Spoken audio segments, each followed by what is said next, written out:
El libro de los Hechos, capítulo 12, versículos del 3 al 25. Ya sabéis que el domingo nos centramos como tal en la muerte del apóstol Santiago y hablamos un poquito acerca de esa leyenda de Santiago de Compostela y todo ese asunto de quién era exactamente este Santiago, por qué murió tan rápido, entendiendo que era uno de los apóstoles más importantes. Y ahora vamos a reflexionar en lo que le pasa a Pedro y luego también en lo que le pasa a Herodes.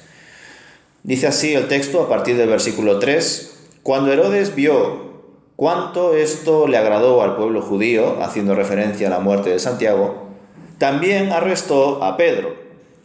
Eso sucedió durante la celebración de la Pascua. Después lo metió en la cárcel y lo puso bajo la vigilancia de 4 escuadrones de 4 soldados cada uno. Herodes tenía pensado llevar a Pedro a juicio público después de la Pascua. Pero mientras Pedro estaba en la cárcel, la iglesia oraba fervientemente por él. La noche antes de ser sometido a juicio, Pedro dormía, sujetado con 2 cadenas entre 2 soldados. Otros hacían guardia junto a la puerta de la prisión. De repente una luz intensa iluminó la celda y un ángel del Señor se puso frente a Pedro. El ángel lo golpeó en el costado para despertarlo y le dijo: «Rápido, levántate». Y las cadenas cayeron de sus muñecas. Después el ángel le dijo: «Vístete y ponte tus sandalias». Pedro lo hizo y el ángel le ordenó: «Ahora ponte tu abrigo y sígueme». Así que Pedro salió de la celda y siguió al ángel, pero todo el tiempo pensaba que era una visión. No se daba cuenta de que en verdad eso estaba sucediendo. Pasaron el primer puesto de guardia y luego el segundo y llegaron a la puerta de hierro que lleva a la ciudad. Y esta puerta se abrió por sí sola frente a ellos. De esta manera cruzaron la puerta y empezaron a caminar por la calle, y de pronto el ángel lo dejó. Finalmente Pedro volvió en sí. «De veras es cierto», dijo. «El Señor envió a su ángel y me salvó de Herodes y de lo que los líderes judíos tenían pensado hacerme». Cuando se dio cuenta de esto, fue a la casa de María, la madre de Juan Marcos, donde muchos se habían reunido para orar. Tocó a la puerta de entrada y una sirvienta llamada Rode fue a abrir. Cuando ella reconoció la voz de Pedro, se alegró tanto que en lugar de abrir la puerta, corrió hacia adentro y les dijo a todos: «Pedro está a la puerta». «¿Estás loca?», le dijeron ellos. Como ella insistía, llegaron a la conclusión: debe ser su ángel. Mientras tanto, Pedro seguía tocando. Cuando por fin abrieron la puerta y lo vieron, quedaron asombrados. Él les hizo señas para que se callaran y les contó cómo el Señor lo había sacado de la cárcel. «Díganles a Santiago y a los demás hermanos lo que pasó», dijo Pedro. Y después se fue a otro lugar.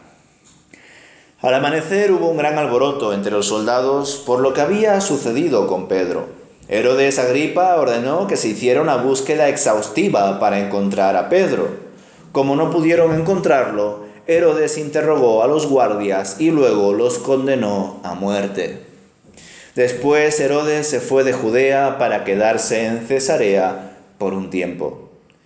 Ahora bien, Herodes estaba muy enojado con los habitantes de Tiro y de Sidón.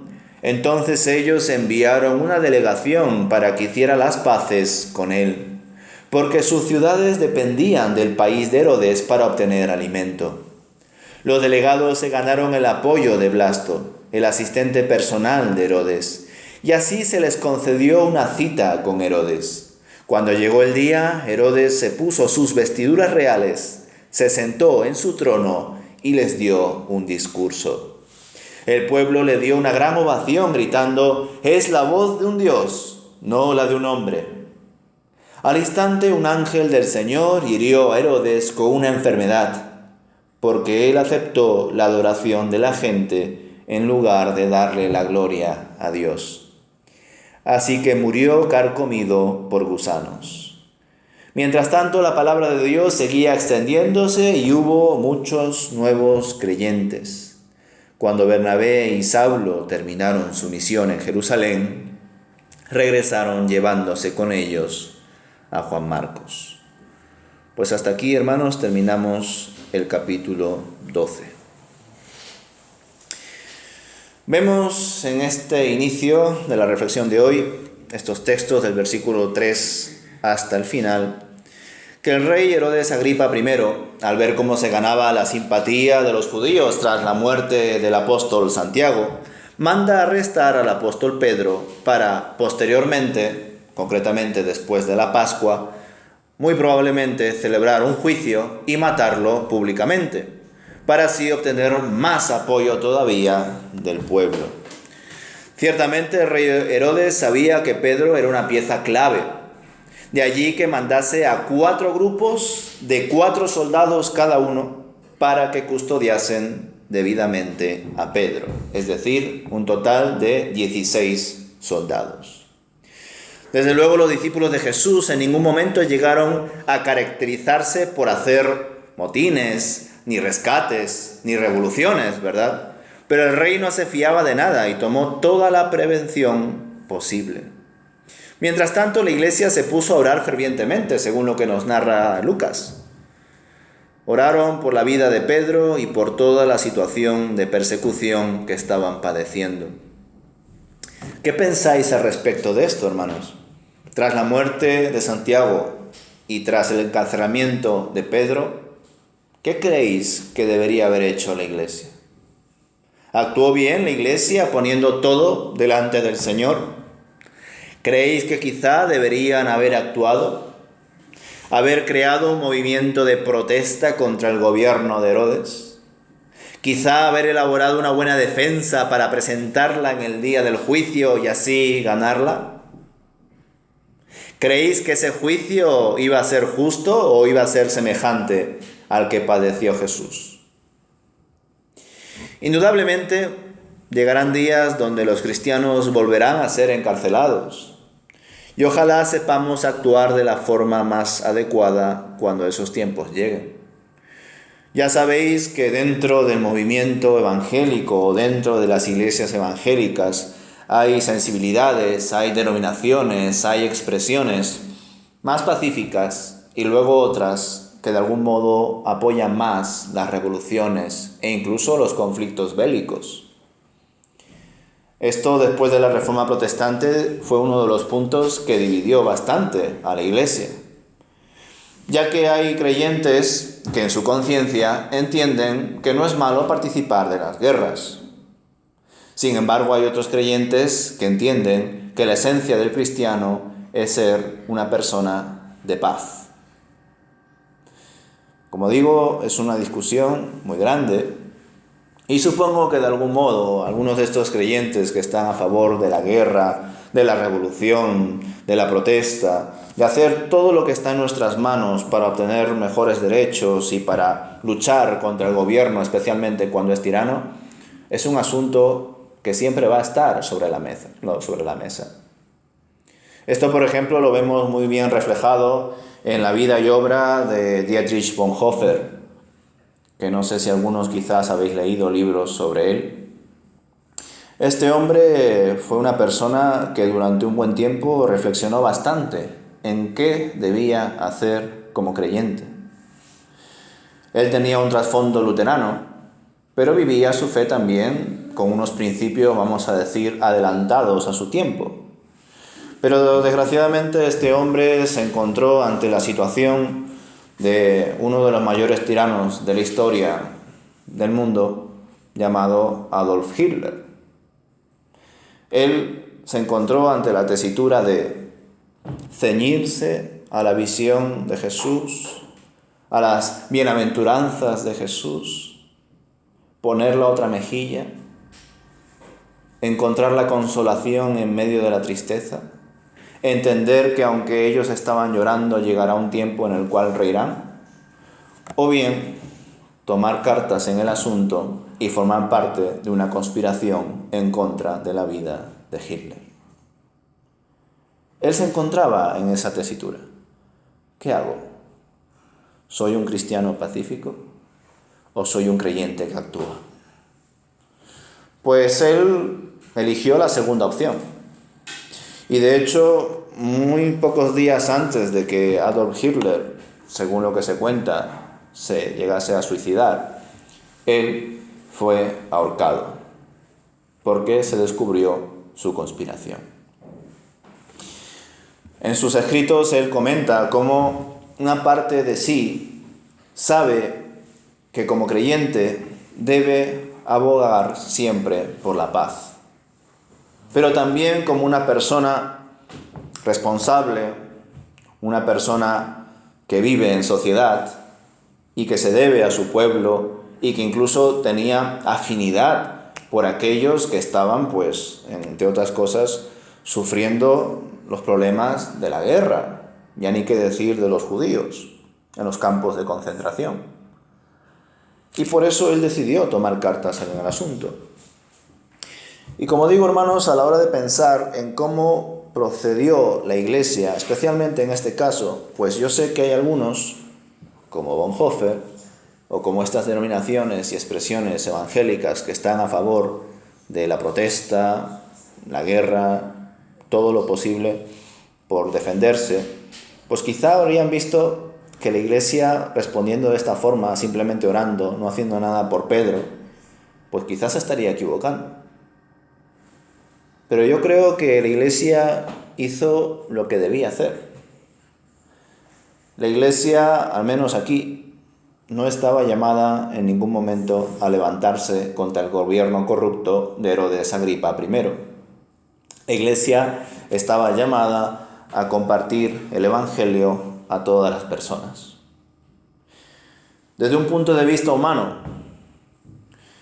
la muerte de Pedro hubiese supuesto un gran fracaso para el movimiento del cristianismo, si lo queremos llamar así. Evidentemente, el Señor no iba a permitir que uno de los mayores líderes de sus creyentes, de sus discípulos, muriese. Pero también debemos entender que los humanos son humanos, no tienen la mente de Dios, no ven lo que va a pasar y por eso a veces temen. Por eso a veces tomamos decisiones precipitadas, ¿verdad? Bueno, volviendo al texto, vemos que Pedro estaba muy bien custodiado. Estaba atado con 2 cadenas y dormía entre los 2 soldados que le vigilaban de manera personal. Pero además, afuera había más soldados todavía. No obstante, en un momento de la noche, tal y como lo recoge Lucas aquí en este capítulo 12, apareció una luz resplandeciente en la celda, y en medio un ángel del Señor, el cual despertó a Pedro para que se levante, se vista y le acompañe. Las cadenas se le cayeron de las manos como si nada, y comenzó a salir de la cárcel con toda facilidad, llegando a pensar por ello que todo lo que estaba ocurriendo en ese momento era una especie de sueño o visión, que no era algo real como tal. Es increíble que ninguno de los 16 soldados que estaban allí, pues no habían hecho nada. ¿Se quedaron todos dormidos? Yo personalmente lo dudo. ¿Los durmió Dios de alguna manera? Puede ser. Pues ni la luz ni el ruido al abrirse las puertas llegó a despertar a estos soldados. Y el ángel, sin ningún tipo de impedimento, guió a Pedro hasta la calle y luego desapareció. Desde luego, para Dios nada es imposible y él ya tenía un plan para la vida de Pedro. Pedro había visto cosas maravillosas hechas por el Señor, pero ante este milagro se quedó en un primer momento impactado, y esto en buena parte es normal. Muy recientemente habían decapitado a espada al apóstol Santiago. Esteban murió apedreado y el mismísimo Señor Jesús murió crucificado tras un juicio injusto. Así que probablemente en alguna parte de su corazón estaba la idea de que había llegado su hora. y por eso se quedó tan confuso ante una acción de liberación tan directa por parte de Dios. Pero bueno, en medio de esta reflexión que él va realizando, y así lo comparte Lucas, decide ir a la casa de María, la madre de Juan Marcos, pues de algún modo u otro sabía que los hermanos estarían allí reunidos y llorando. Vemos a partir del versículo 12 que Pedro llega a la casa de María y le habla tras la puerta a una sirvienta llamada Rode. Esta mujer, al escuchar su voz, va corriendo a donde están el resto de hermanos para informarles que Pedro está en la puerta. Y algunos de ellos pensaron que ella estaba loca y que si eso, ante su insistencia, pues que sería el ángel de Pedro y no el propio Pedro. ¿No os parece esta aseveración una curiosa respuesta por parte de ellos? A mí desde luego que sí. Según algunos comentaristas, aquí Lucas recoge una de las creencias que existían por aquel tiempo, la cual no solo era que cada uno tendría una especie de ángel guardián o ángel de la guarda, sino que dicho ángel podía adquirir características similares a la persona que protegía. Probablemente sería una creencia de aquel tiempo, aunque nosotros sabemos que hoy en día es una de las creencias más notables del catolicismo. Hasta incluso existe una oración a ese ángel de la guarda, como hemos visto antes de ponernos con el texto de hoy, ¿verdad? En medio de todo esto os debo de comentar que si está en vuestro interés investigar acerca de la angelología y la demonología, es decir, el estudio de los ángeles y el estudio de los demonios, os he de comentar que hay varios comentaristas, hay varios teólogos que insisten en la gran variación que vemos en las Escrituras antes del cautiverio babilónico y después del cautiverio babilónico. En efecto, como algunos habéis compartido también antes de ponernos con el mensaje como tal, hay salmos donde se expresa el papel de los ángeles, ¿verdad? Ángeles que protegen a los siervos de Dios, el ángel del Señor que acampa alrededor de los que le temen, como también dice el Salmo.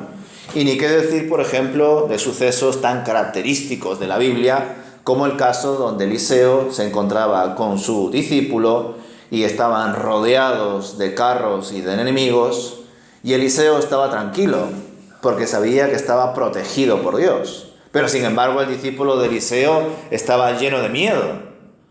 Y en ese momento Eliseo le ruega al Señor que le abra los ojos a su discípulo para que se dé cuenta de que Dios tiene también su protección, sus ejércitos.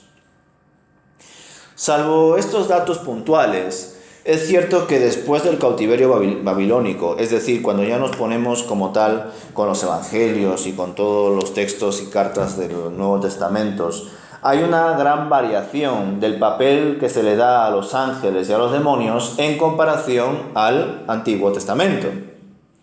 Entonces, algunos comentaristas liberales, es decir, comentaristas que entienden que estos textos y estas alusiones a los ángeles y a los demonios no son reales, sino que son, vamos a decir, en algunos casos alegóricas, metafóricas, figurativas, interpretaciones personales.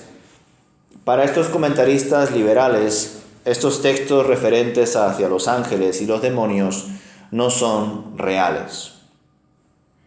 Pero también hay otros comentaristas que consideran, que por supuesto sí lo son, que los ángeles y los demonios existen, pero que también ha coincidido en el tiempo que no solamente con Jesús ha habido una gran aparición de ángeles y demonios, sino que además a eso se añade todas las supersticiones, ideologías que muchos judíos heredaron cuando fueron cautivos en Babilonia.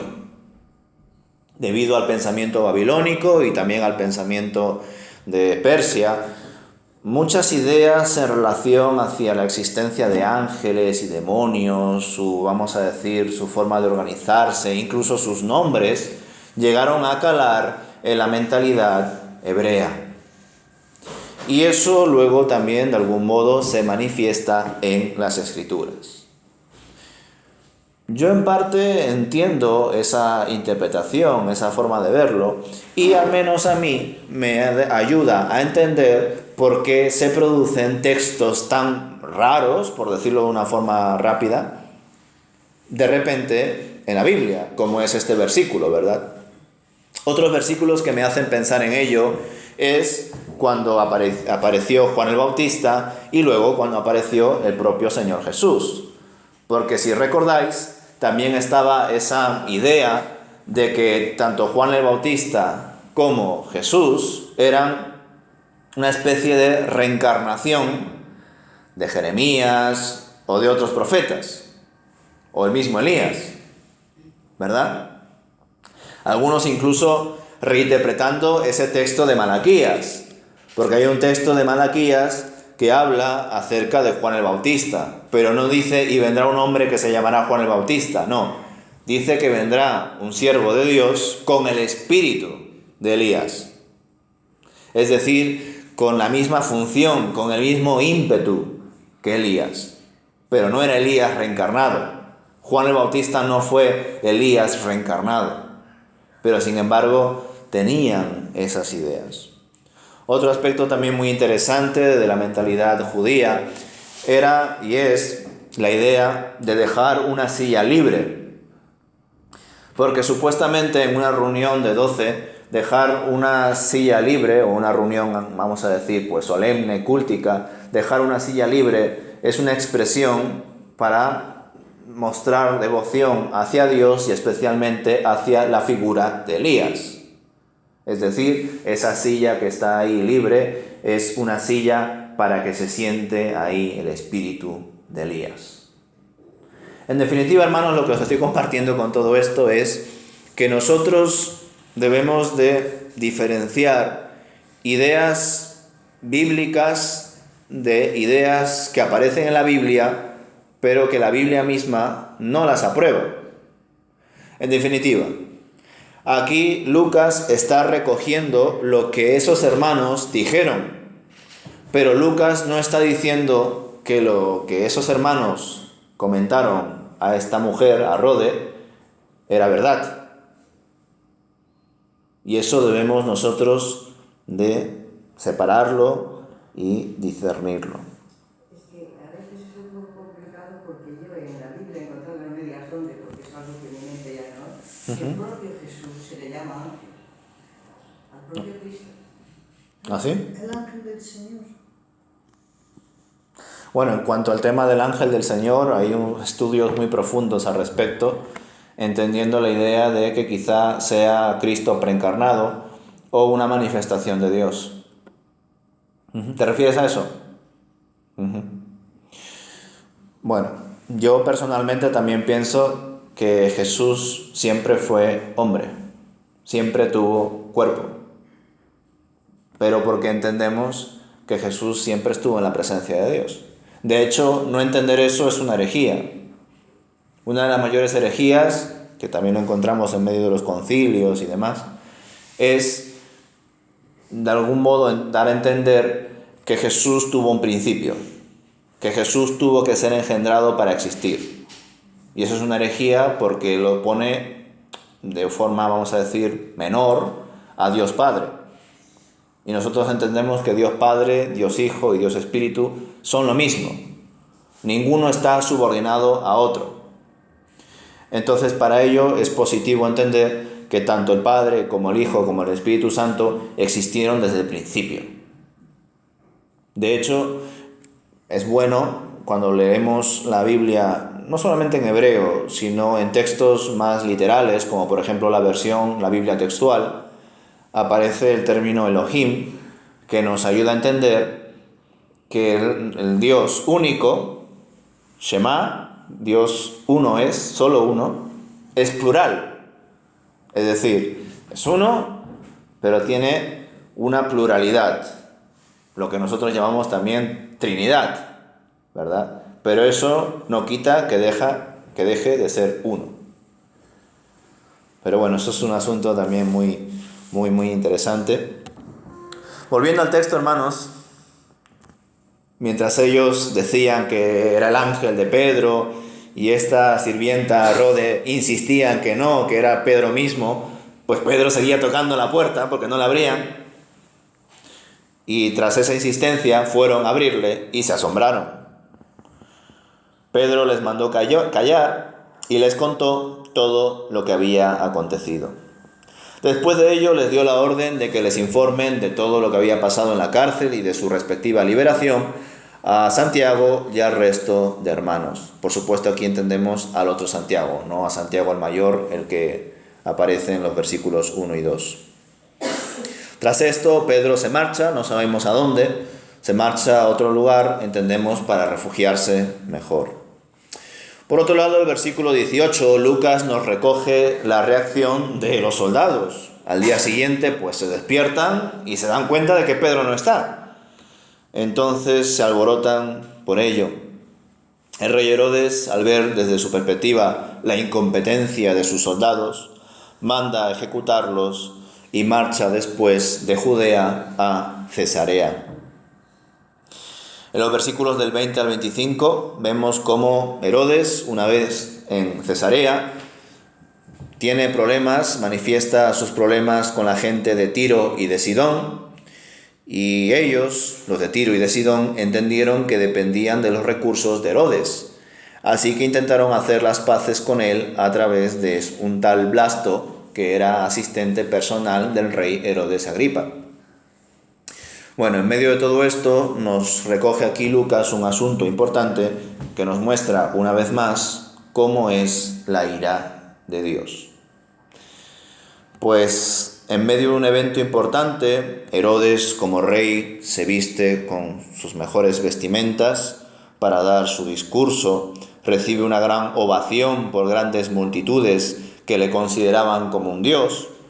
Y como él no dio en ningún momento el verdadero honor y la verdadera gloria al Dios verdadero, el Señor envió un ángel para herirlo de gravedad y que muriese comido de gusanos. Leí que según Flavio Josefo, un historiador que algunos le dan más peso, otros menos, según su perspectiva, Herodes Agripa evidentemente fue una persona tirana, y en medio de sus discursos, pues a veces tenía su forma de ser y tal, ¿no?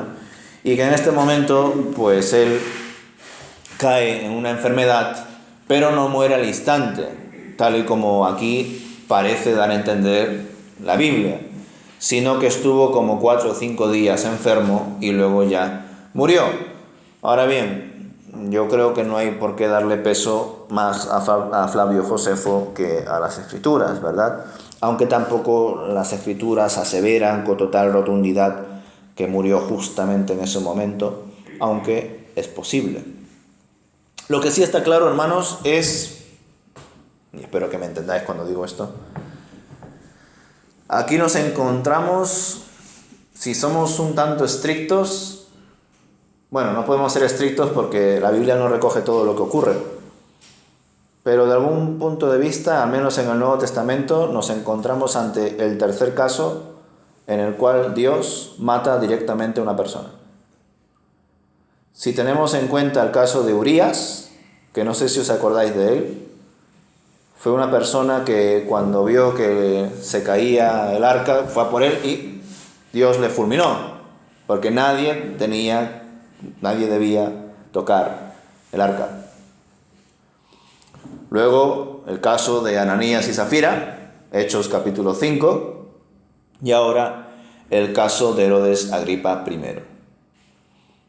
Esto es un asunto pues delicado en cuanto a que estamos hablando de que es Dios mismo exterminando la vida, y por supuesto todos aquellos que estén a favor o que solamente hayan escuchado predicaciones del amor de Dios, su misericordia, sus bendiciones y que me va a prosperar y todo eso, textos como este o los ignoran y si lo leen, les rechinan.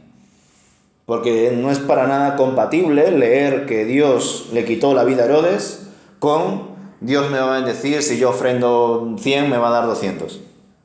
No tiene para nada comparación ni compatibilidad con esa forma de vivir la fe, de vivir el Evangelio de Dios. Pero nosotros que estamos leyendo la Biblia poco a poco y que estamos viendo todo lo que hay ahí, entendemos que Dios es tan bueno, tan misericordioso, pero también es justo, tiene ira, castiga y Él decide cuándo morimos y cuándo seguimos todavía vivos, porque hay un propósito para nuestra vida. En medio de la fatídica muerte del rey Herodes Agripa I, versículos finales, el 24 y el 25, nos muestran que la palabra de Dios crecía y cada vez más personas la escuchaban y recibían. Mientras tanto, Lucas nos recuerda que Bernabé y Saulo, ya sabéis que ellos fueron enviados de Antioquía a Jerusalén para llevar recursos económicos, alimenticios, porque un tal profeta, un tal Ágabo, había profetizado que vendrían pronto una hambruna a todas las tierras romanas.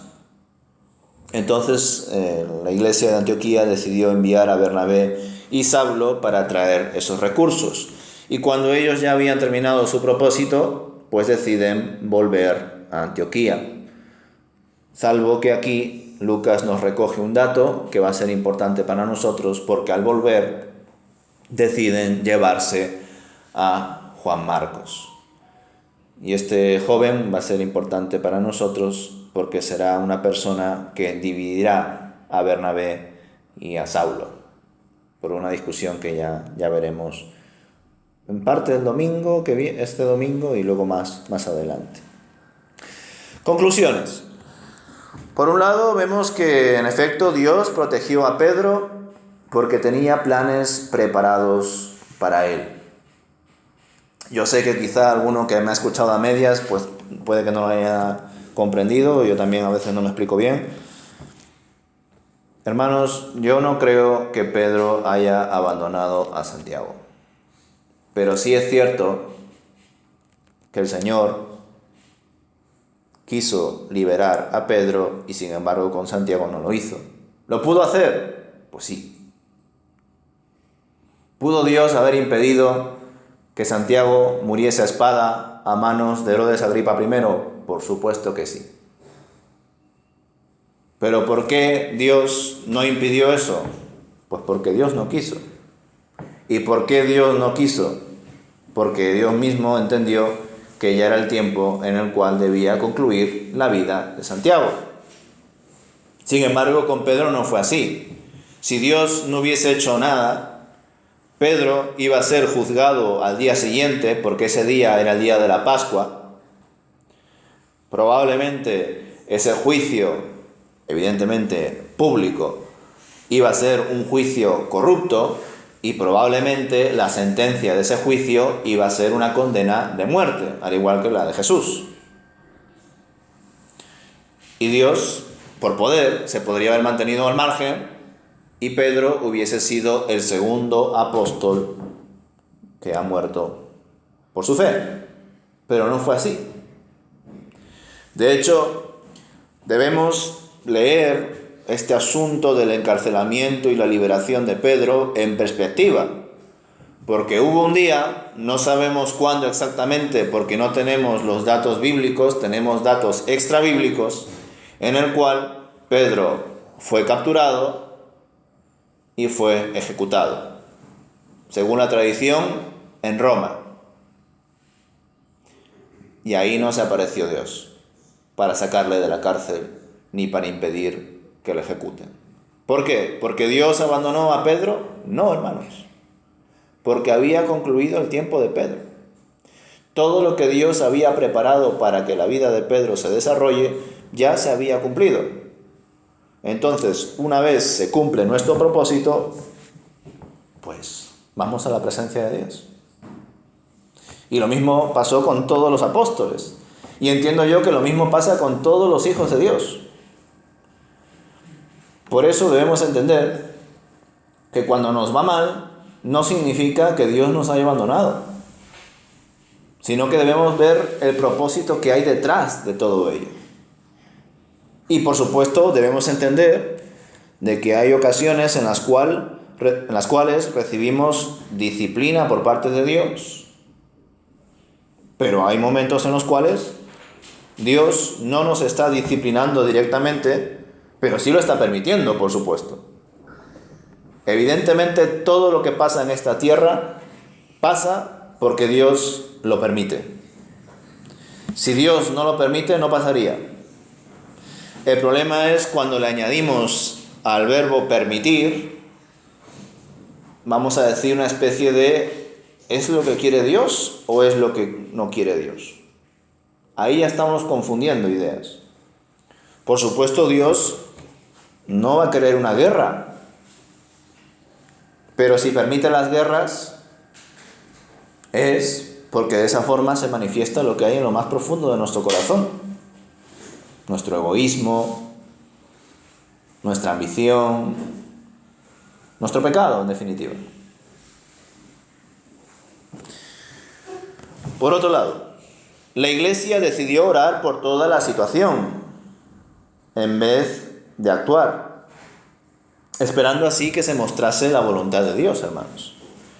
Y eso nosotros debemos de aplicarlo también a nuestra vida. Esta no solamente es una conclusión, sino que también es una aplicación. En medio del sufrimiento, en medio de la soledad, en medio de la enfermedad, de la búsqueda de empleo, de quizá una mala relación con nuestros padres o una mala relación con nuestros hijos, lo que sea nuestro sufrimiento o tribulación, en medio de todo eso debemos de orar primero. Debemos ponerlo delante de Dios. Los impulsivos, los que actúan sin pensar, los que hacen cualquier cosa pensando que así lo van a hacer bien y no tienen en cuenta la voluntad de Dios, se han equivocado incluso antes de empezar. Y esto Pedro lo aprendió muchísimo porque Pedro era probablemente uno de los apóstoles más impulsivos, ¿verdad? Pero la Iglesia decidió orar, decidió esperar. Y no solamente eso, hermanos, sino que vemos cómo Dios hizo más que lo que la Iglesia oró. Y a ver si me explico. Nosotros no sabemos exactamente cuáles fueron las oraciones de los hermanos que estaban orando por Pedro. No lo sabemos, no lo recoge Lucas. Pero lo que sí sabemos es lo que no estaban orando. ¿Y sabéis qué era eso? Los hermanos no estaban orando por la liberación de Pedro, muy probablemente. ¿Y sabéis por qué no digo que no estaban orando por la liberación de Pedro? No estarían sorprendidos. Muy bien, María. Porque si de algún modo estuviesen orando y esperando que Pedro saliese por la puerta tranquilamente, tal y como lo hizo, y que además fuese a la casa donde ellos estaban orando y que los visite, pues, ¿qué tal, Pedro? ¿Cómo estás? Estábamos justamente orando por esto. Gloria a Dios. Pero no fue precisamente esa la reacción. Entonces, aquí hay varias lecciones. Por un lado, debemos orar. Por otro, muchas veces oramos en nuestras limitaciones y Dios nos concede pues regalos, respuestas que gracias a Él son mucho mejores que las que pedimos. Eso por un lado. Por otro, nos damos cuenta de cómo Dios actúa de forma personal cuando Él quiere. Porque Dios pudo haber liberado a Pedro de muchas formas, pero envió un ángel para que le liberase él mismo de las cadenas y le sacase de allí caminando, cuando habían 16 soldados custodiando esa cárcel. Y luego pues nos damos cuenta de cómo pues a veces debemos orar y también ser conscientes en lo que oramos, ¿verdad? Esto hasta incluso sale reflejadas en películas típicas de Hollywood, que a mí me sorprenden porque en algunas cosas evidentemente son muy básicas, pero en otras sueltan ciertas frases, ciertas ideas, que yo al verlas digo, ojalá más creyentes tuviesen claras estas ideas. Me acuerdo, por ejemplo, de un discurso, no sé si sabéis, este actor que se llama Morgan Freeman, creo que varias veces ha hecho alusión a una vida cristiana o incluso la han puesto como Dios, ¿verdad? Pues me acuerdo que en una cena, este hombre, Morgan Freeman, haciendo de Dios, estaba en una mesa, entiendo, pues atendiendo a la gente como un camarero o como el dueño de ese restaurante, y de repente ve a una mujer que está como preocupada y empieza a tener una conversación con esa mujer, ¿no? Y se da cuenta de que se encuentra en una situación personal delicada y demás. Y este hombre, Morgan Freeman, que está actuando de Dios, le muestra que cuando nosotros oramos por paciencia, Dios no va a venir y te va a dar la paciencia y te va a hacer así, ¡fum!, ya tienes paciencia. Dios te va a hacer pasar por pruebas para que obtengas paciencia. Cuando tú pides sabiduría, Dios no te va a dar la sabiduría así y ya está. Va a poner inquietudes en tu corazón para que te formes, para que reflexiones, para que investigues, para que tengas esas necesidades y así adquieras la sabiduría. Y puedo seguir con más cosas, pero yo creo que la idea es clara. Por ello, creo que este texto, como conclusión, como aplicación para nuestra vida, nos debe ayudar a pensar en qué es lo que le pedimos al Señor. Que tengamos temor en el sentido de respeto, de reverencia a Dios cuando le hablamos, porque Él está dispuesto a escucharnos y a darnos lo que le pedimos, siempre y cuando sean cosas que estén acorde a su voluntad. Y evidentemente hay momentos en los cuales la voluntad de Dios nos puede parecer, vamos a decir, muy mística o muy enigmática, muy misteriosa, pero yo creo que hay momentos en los cuales la voluntad de Dios resulta muy nítida. Es la voluntad de Dios que sus hijos crezcan en poder y sabiduría. Es la voluntad de Dios que sus hijos sean llenos del Espíritu y que se fortalezcan en los dones del Espíritu Santo. Por supuesto que sí. Por ende, es la voluntad de Dios que nosotros le pidamos en oración, que nos dé paciencia, que nos dé mansedumbre, que nos dé paz, que nos ayude a tener sabiduría, etcétera, etcétera, etcétera. Pues por supuesto que sí. Pero después de lo que tú has dicho, Dime. si viene la prueba, vamos a tener que pedir con más cuidado. Es que ese es uno de los puntos que os estoy compartiendo. Que cuando oramos debemos de pensar en qué estamos diciendo, porque Dios lo va a cumplir. Cuando pedimos a Dios, debemos de visualizar o de concebir que lo que Dios nos va a dar no es el resultado, sino los medios para obtener ese resultado. Que es el ejemplo de la paciencia. Si a Dios le pedimos que nos dé paciencia, Dios nos va a dar pruebas para que en medio de esas pruebas podamos adquirir paciencia. Dios no nos va a hacer así y ya somos pacientes. Eso no es así para Dios. Por último, vemos también cómo el rey Herodes y los líderes de Tiro y Sidón hacían sus planes a su manera. ¿Vosotros creéis que esta gente de Tiro y Sidón, que fue al discurso del rey Herodes y que le dijeron voz de Dios y no de hombre, ¿vosotros creéis que toda esa gente verdaderamente sentía en su corazón eso que estaban diciendo? Desde luego que no. De hecho, Lucas nos lo deja ver. La gente de Tiro y Sidón estaba enemistada con Herodes y Herodes estaba enemistado con ellos. Pero ellos se dieron cuenta, a ver, si nosotros seguimos así, de malas con el rey Herodes, nos vamos a quedar sin alimentos, porque los recursos pasan por Judea a Tiro y Sidón. Entonces, vamos a enviar un mensajero para generar una paz entre nosotros, y así obtener los recursos y subsistir. Para ello, ¿qué había que hacer? Cumplir el protocolo. ¿Y cuál era el protocolo? Pues alabar a este rey Herodes, para que crea que estamos a favor de su reinado. En definitiva, me encanta a mí esta parte, porque no solamente nos muestra un Dios misericordioso, hermanos, hasta no poder más, porque anda que Dios no mostró su misericordia salvando a Pedro, pero también nos muestra un Dios airado, un Dios de justicia, de ira, que se enfadó tanto al ver cómo Herodes se hizo pasar por Dios, que acabó con su vida. Pero en medio de todo esto, me agrada bastante ver cómo tanto Herodes como los líderes de Tiro y Sidón maquinaban sus planes de corrupción, de yo te soborno, tú me sobornas, y cómo en medio de esos planes el único soberano y el único rey es Dios. Cómo es Él el que decide cuándo termina nuestra vida, que todo está en sus manos.